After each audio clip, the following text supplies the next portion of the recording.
കൃഷി കൊണ്ട് നമുക്ക് ജീവിക്കാൻ പറ്റുമോ? ഞാനും എന്റെ ഉപജീവനം അതാണ്. ഞാനും 4 മക്കളും വൈഫും നമ്മളെ അഞ്ചന്മാര് 2 4 പെങ്ങന്മാരൊക്കെ കല്യാണം കഴിച്ചു കൊടുത്ത് ഒക്കെ കൃഷി കൊണ്ട് തന്നെയാണ്. കൃഷി കൊണ്ട് തന്നെയാണ്. അപ്പൊ എന്തായാലും വീടെടുത്ത് അപ്പൊ കൃഷി നഷ്ടമാണെന്നൊന്നും പറയാനൊന്നുമില്ല. ഒരിക്കലും നഷ്ടമല്ല. കൃഷി നഷ്ടമല്ല. മലപ്പുറം ജില്ലയിൽ തലപ്പാറയ്ക്കടുത്ത് പൂക്കോട് മുസ്തഫക്കയുടെ അടുത്താണ് നമ്മൾ എത്തിയിട്ടുള്ളത്. മുസ്തഫക്ക, ഇവിടെ എന്താണ് ഇപ്പൊ കൊടയൊക്കെ ആയിട്ട് നിപ്പാണ്, പക്ഷെ കൃഷിയോടുള്ള താല്പര്യം ഒട്ടും കുറഞ്ഞിട്ടുമില്ല. എങ്ങനെയാണ്? പ്രായമായില്ലേ? അപ്പൊ എത്ര വർഷങ്ങളായിട്ട് കൃഷിയിലുണ്ട്? വർഷങ്ങള് ഞാൻ 12 വയസ്സ് തുടങ്ങിയതാ. 12 വയസ്സിൽ കൃഷി തുടങ്ങി. 64 വയസ്സായി. അപ്പൊ ഇത്രയും നാളത്തെ ഒരു കൃഷി രീതി വെച്ചിട്ട് ഇപ്പൊ എന്തൊക്കെ മാറ്റങ്ങളാണ് വന്നിട്ടുള്ളത്? 1987 മുതൽക്കുള്ള ആ രീതിയല്ല ഇപ്പൊ. 2000-ന്റെ ശേഷമൊക്കെ രീതികളൊക്കെ മാറി. ഇപ്പൊ പുതിയ പുല്ലുകള് ഇപ്പൊ ഈ രായിപ്പുല്ല് കാശിന് അടിച്ചിട്ടും പോകുന്നില്ല. അതുപോലെ പന്നിന്റെ ഭയങ്കര ശല്യം. പിന്നെ ഇപ്പൊ ഓരോരോ ആധുനിക രീതിയിലുള്ള കൃഷികൾ. ഇപ്പൊ ഞാൻ ചാണകവും പിണ്ണാക്കും കൂടി കലക്കി വെക്കാം. പിണ്ണാക്ക് തലേന്ന് വെള്ളത്തിലിട്ട് പിന്നെ പച്ചച്ചാണകം അതിൽ കലക്കിയിട്ട് ഇങ്ങനെ ഒഴിച്ചു കൊടുക്കുക. അധ്വാനം പിടിച്ച പണിയാണെങ്കിലും അത് നല്ലൊരു നമുക്കൊരു സംതൃപ്തി കിട്ടും. ഇപ്പൊ ഒരു 4 ദിവസം കൊണ്ട് ഇത് വായമ്മ കാണാതെ. എല്ലാവരും ഇപ്പൊ രാസവളങ്ങളിലേക്ക് മാറുന്ന സമയത്ത് നമ്മൾ പണ്ട് മുതലേ ചെയ്തു തിരിഞ്ഞു പോവാണ്. ഇപ്പൊ എല്ലാവരും അത് മാത്രമല്ല, ഇപ്പൊ ഇത്രയും നാളത്തെ ഒരു എക്സ്പീരിയൻസ് വെച്ചിട്ടാണ് മുസ്തഫാക്ക് ഇത് ചെയ്യുന്നതെങ്കിലും പക്ഷെ ഇത് ചെയ്തു കഴിഞ്ഞാൽ ആ ഒരു വാഴയിൽ ആ ഒരു വ്യത്യാസം കൃത്യമായി നമുക്ക് പ്രകടമാവൂലേ? അതുണ്ട്, നല്ലൊരു വളർച്ച പ്രകടമാവും. അത് വാഴ പിന്നെ ഇപ്പൊ വളർച്ച മുതല് ഈ അസുഖത്തിന് വരെ, ഈ പുള്ളി രോഗം ഉണ്ടല്ലോ, അതിന് വരെ കുറവ് വരുന്നുണ്ട്. ഇപ്പൊ ഇവിടെ വെള്ളം കയറുന്ന ഒരു സ്ഥലമല്ലേ? വെള്ളം കയറുന്ന സ്ഥലം. അപ്പൊ എന്നിട്ടും ഇത്രയും വർഷങ്ങളായിട്ടും ഈ കൃഷി കൊണ്ട് നമുക്ക് ജീവിക്കാൻ പറ്റുമോ? ഞാനും എന്റെ ഉപജീവനം അതാണ്. ഞാനും 4 മക്കളും വൈഫും നമ്മളെ അഞ്ചന്മാര് 2 4 പെങ്ങന്മാരൊക്കെ കല്യാണം കഴിച്ചു കൊടുത്ത് ഒക്കെ കൃഷി കൊണ്ട് തന്നെയാണ്. കൃഷി കൊണ്ട് തന്നെയാണ്. അപ്പൊ എന്തായാലും വീടെടുത്ത് അപ്പൊ കൃഷി നഷ്ടമാണെന്നൊന്നും പറയാനൊന്നുമില്ല. ഒരിക്കലും നഷ്ടമല്ല. കൃഷി നഷ്ടമല്ല. നമ്മളെ പിന്നെ കാലാവസ്ഥ ചതിക്കാൻ ഞാൻ മതി. ഇപ്പൊ നമ്മൾ എന്തൊക്കെയാണ് ഇതിൽ ചെയ്തിട്ടുള്ളത്? എന്തൊക്കെയാണ്? ഞാനിപ്പോ വാഴ ഒരു 2500 വാഴ ഉണ്ട്. ഇതില് ഏതെന്നാണ് നമുക്ക് ഏറ്റവും സേഫ് ആയിട്ട് തോന്നുന്നത്? ഈ ആറ്റുയന്ത്രമാണ്.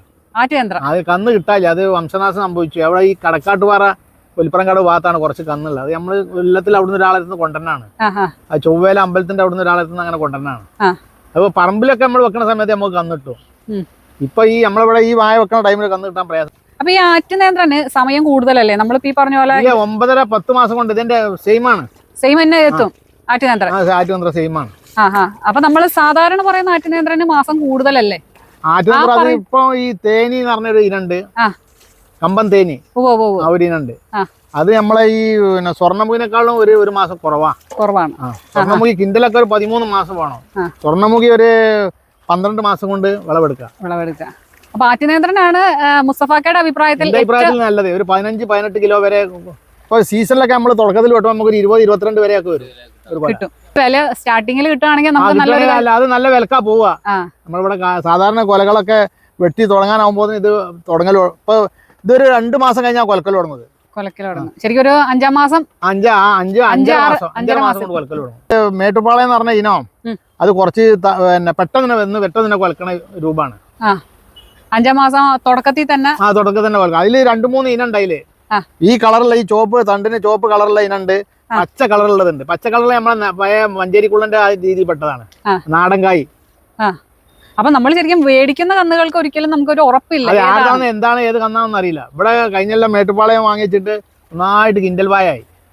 പിന്നെ വെള്ളം മൂടി നശിച്ചു പോകണ്ടായത്. അതായത് നമുക്ക് പിന്നെ വെള്ളം കാണാതെ വാങ്ങിയാൽ അത് നമ്മൾ പെടും.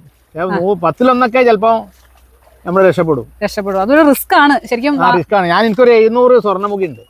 അപ്പൊ അതെങ്ങനെ വെള്ളം അത് സ്വർണ്ണമുഖി ഇവിടെ വെക്കലൊരു ബുദ്ധിമുട്ട് പിടിച്ച കാര്യമാണ്. മെയിൽ വെക്കണം ഇവിടെ സ്വർണ്ണമുഖി കഴിച്ചിലാണെങ്കിൽ. മെയ് 15-ന് ശേഷം ജൂൺ ആകുന്നതിന്റെ മുമ്പ് വെച്ച് തൂമ്പളക്കണം. തൂമ്പളക്കാൻ വെള്ളം വന്നു കഴിഞ്ഞാൽ അതിന്റെ വളർച്ച കുറയും. കഴിഞ്ഞ പ്രാവശ്യം ഞാൻ വായിച്ചിട്ട് എല്ലാം വെള്ളം മൂടി പോയിട്ട് അതിന്റെ ഇതിങ്ങനെ തൂമ്പ് വരാൻ പ്രയാസപ്പെട്ടത്. അപ്പൊ ഞാൻ എല്ലാത്തിനും തൂമ്പ് വെട്ടി കൊടുത്തു. അപ്പൊ തൂമ്പ് കളർത്ത് വന്നു. പിന്നെ കുറച്ച് മരുന്നൊക്കെ കലക്കി പറഞ്ഞ് എന്നിട്ടാണ് അവരെ മുന്നിലേക്ക് എത്തി. പക്ഷെ ജൂണിലാണ് കൊല വെട്ടി പോകുന്നത്. അപ്പൊ ഇതുപോലെ 3-4 ഇനങ്ങളാണെങ്കിൽ നമുക്കിപ്പോ ഒന്നിലിത്തിരി ഒരേ ഇനം വെക്കരുത് ഒരിക്കലും. ഏത് വിളയാലും. മുൻപൊക്കെ നമ്മൾ എങ്ങനെയാണ് ഈ ഒരു സമയത്ത് വളപ്രയോഗങ്ങൾ എങ്ങനെയൊക്കെയാണ്? അപ്പൊ മുമ്പൊക്കെ പശുക്കളും പോത്തൊക്കെ ഉള്ള സമയത്ത് നമ്മള് ചാണകക്കുഞ്ഞ് നേരെ കയറ്റിട്ടിട്ടേ അത് നല്ലോണം ഉണക്കി പൊടിച്ചിട്ട് അതും നമ്മൾ കോഴിക്കാഷ്ടവും കൂടി മിക്സ് ചെയ്ത് കണ്ട് അതൊരു മിക്സറാക്കിയിട്ട് നമ്മൾ ഇത് നല്ല വട്ടം തുറന്നിട്ട് അതിലിട്ട് മൂടലാണ്. ഇപ്പൊ നമ്മൾ കൊണ്ടുവരുന്ന കോഴിക്കാട്ടും ചാണാപ്പൊടി വരെ നമുക്ക് വിശ്വസിക്കാൻ പറ്റൂല. ഈ 75% കളകള് ഈ കോഴിക്കാട്ടിൽ നിന്ന് വന്നതാണ്. ഒരു മുള്ളുണ്ട്, ഒരു തൊഴരി മുള്ളുണ്ട്. അതൊക്കെ ഈ കോഴിക്കാട്ടത്ത് നിന്ന് വന്നതാണ്. പല ജാതി ചെടികൾ നമ്മളിവിടെ കാണാത്ത ചെടികൾ, അത് കർണാടക തമിഴ്നാട് നിന്നൊക്കെ വരുന്നതാണ്.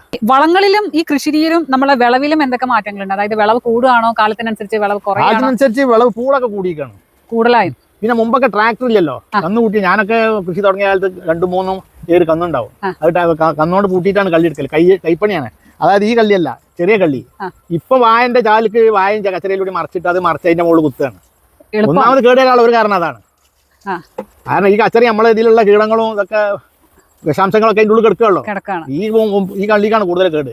ഇവിടെ ശരിക്കും ഒരു തവണ വാഴ വെച്ച് കഴിഞ്ഞാൽ അടുത്തത് നമ്മള് അത് ഞാനൊന്ന് ഒരു 5 കൊല്ലം 6 കൊല്ലം കഴിഞ്ഞിട്ടാണ് തിരിച്ചു വായ വരല്. നമുക്ക് കുറെ സ്ഥലങ്ങൾ, ഞാനിപ്പോ എനിക്ക് 1.5 ഏക്കർ സ്ഥലമേ ഉള്ളൂ, ബാക്കിയൊക്കെ ലീസാണ്.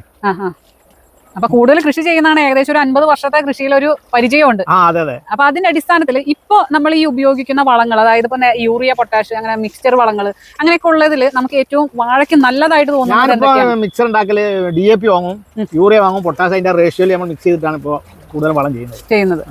അല്ലാതെ നമ്മൾ മിക്സർ നമ്മൾ ഈ പ്രൈവറ്റ് കമ്പനിന്റെ 18 അതൊന്നും നമുക്ക് വിശ്വസിച്ച് വാങ്ങുള്ളൂ. അതിൽ പകുതി മണ്ണാ. അപ്പൊ നമ്മൾ തന്നെ വാങ്ങി നേർവളങ്ങൾ വാങ്ങി നമ്മൾ തന്നെ ഉണ്ടാക്കിയാൽ അത്രയും മെച്ചം, വിളകൾക്കും മെച്ചാണ്, അതേമാതിരി പൈസയിലും മെച്ചാണ്. കർഷകരോട് മുസ്തഫാക്ക് പറഞ്ഞു തരാനുള്ള ഒരു കാര്യം അതാണ്, കൃഷി നമുക്കൊരു ഐശ്വര്യമാണ്. അപ്പൊ അതോടൊപ്പം തന്നെ ഈ വളങ്ങൾ വാങ്ങുമ്പോൾ നമ്മൾ മിക്സർ വളങ്ങൾ വാങ്ങി വെറുതെ വാങ്ങാതിരിക്കുക. 10 രൂപ 8 16 അല്ലാതെ 16 കമ്പനി വളമാണ്. പിന്നെ നമ്മളെ 10 രൂപ അതൊക്കെ അവര് ഈ പ്രൈവറ്റ് കമ്പനിക്കാര് ഓല് മിക്സ് ചെയ്ത് വിടുക. അതൊന്നും ആ റേഷ്യോയിലുള്ള ഇതിനുള്ള ഗുണം ഉണ്ടാവില്ല. ഇപ്പോൾ തന്നെ വാങ്ങുക. ഇപ്പൊ നമുക്ക് 15 രൂപ ഉണ്ടാക്കാം, 18 ഉണ്ടാക്കാം, 17 ഉണ്ടാക്കാം, പലതും ഉണ്ടാക്കാം. നമുക്ക് അതിന്റെ റേഷ്യോ പഠിച്ചു വെച്ച് നമ്മൾ തന്നെ വാങ്ങുക, കൂട്ടുക. ഇപ്പൊ അതിനെല്ലാവർക്കും എന്താ പറയാ, ഒരു എളുപ്പപ്പണി നോക്കിയിട്ടാണ് നമ്മൾ ചാക്ക് കഴിച്ചാൽ. ഇപ്പൊ ഞാൻ മിഞ്ഞാന്ന് പിന്നെ FACന്റെ ജൈവവളം വാങ്ങി. അത് എവിടുത്തെ അറിയാം, നമ്മളെ കോയമ്പത്തൂരത്തെ മറ്റേ ഇതാണ്.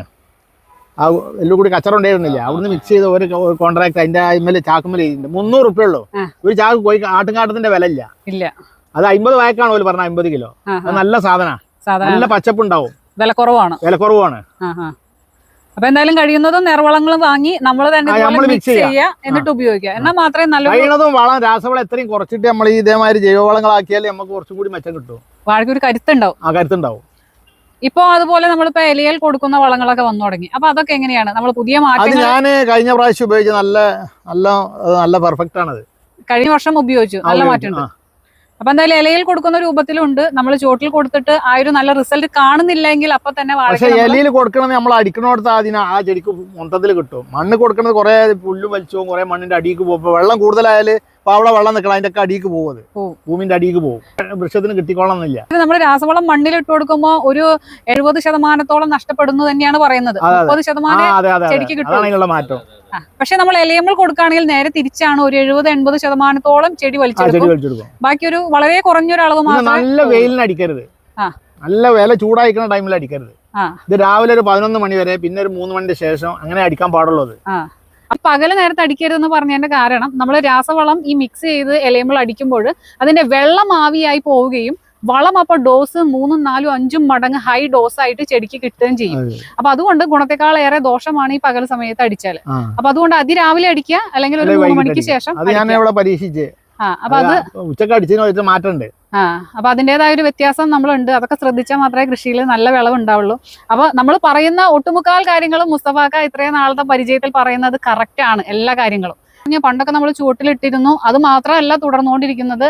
കാലങ്ങൾക്കനുസരിച്ച് മാറ്റം കൂടി മുസ്തഫാക്ക അംഗീകരിക്കുന്നുണ്ട്. 10 ഏക്കർ കപ്പയുണ്ട്, അതുപോലെ 1/2 ഏക്കർ പച്ചക്കറി ഉണ്ട്, 2500 വാഴയുണ്ട്, ഒരു 50 വർഷത്തെ കൃഷിയിലെ എക്സ്പീരിയൻസും ഉണ്ട്. അപ്പൊ അത്യാവശ്യം നമ്മളെ കൃഷിയിലെ എല്ലാ സംശയങ്ങളും പോയാൽ മതി. പണിക്കാരെ എന്തൊക്കെ പണി രാവിലെ പറഞ്ഞാൽ വൈകുന്നേരം വരുമ്പോ അത് കഴിഞ്ഞോ കഴിഞ്ഞു പറയും. പണിക്കാർക്കൊക്കെ വാഴണ്ട്. അവരും ഇവിടെ വാഴ കൃഷി തുടങ്ങി. ആയണ്ട് പൂളിയുണ്ട്. തമിഴ്നാട്ടിലുള്ള ഒറീസക്കാര് ഇവിടെ കൃഷി ചെയ്യാറില്ല. നമ്മളെ മുസ്തഫാക്ക് ഇവിടെ വന്ന് അവരെ പണിക്ക് കൂടെ നിർത്തി 30 വർഷം കൊണ്ട് അവരെയും ഒരു കർഷകനാക്കി. അവർക്ക് ഒഴിവുള്ള സമയങ്ങളിൽ നമ്മളെ പണിക്ക് വിളിക്കുകയും ചെയ്യും. അവര് രാവിലെ നമുക്ക് പണിക്ക് ഇറങ്ങുന്ന നേരത്തെ പണി കഴിഞ്ഞിട്ടു അവരെ പണിയെടുക്കണം. അവർക്ക് പണിക്കാരുണ്ടാവില്ല. നമുക്ക് എന്താ പറയുക, പലതുള്ളി പെരുവള്ള. ഒന്നല്ലെങ്കിൽ ഒന്ന്, ഏതെങ്കിലും ഒന്ന് വിജയിക്കാതെ കൂല. പിന്നെ ഇതിന് ദൈവത്തിന്റെ അനുഗ്രഹമാണല്ലോ ഏത് സംഗതിക്കും. നമ്മൾ മണ്ണിലിടല്ലേ. ഇത്രയും പൈസ എന്ന് പറയുന്നത് നമ്മൾ മണ്ണിലാണ് കൊണ്ടിട്ടിട്ട് നമ്മൾ അത് എന്റെ ഉപ്പള്ളന്ന് പറയും, വിത്താണ്ടിട്ടുകാണ്ടേ അതാ ഞങ്ങളതാ മണ്ണ് കിട്ടണേ പടച്ചോൻ തരത്തെ. നെല്ലൊക്കെ അന്ന് നെൽകൃഷി 250-300 പറ.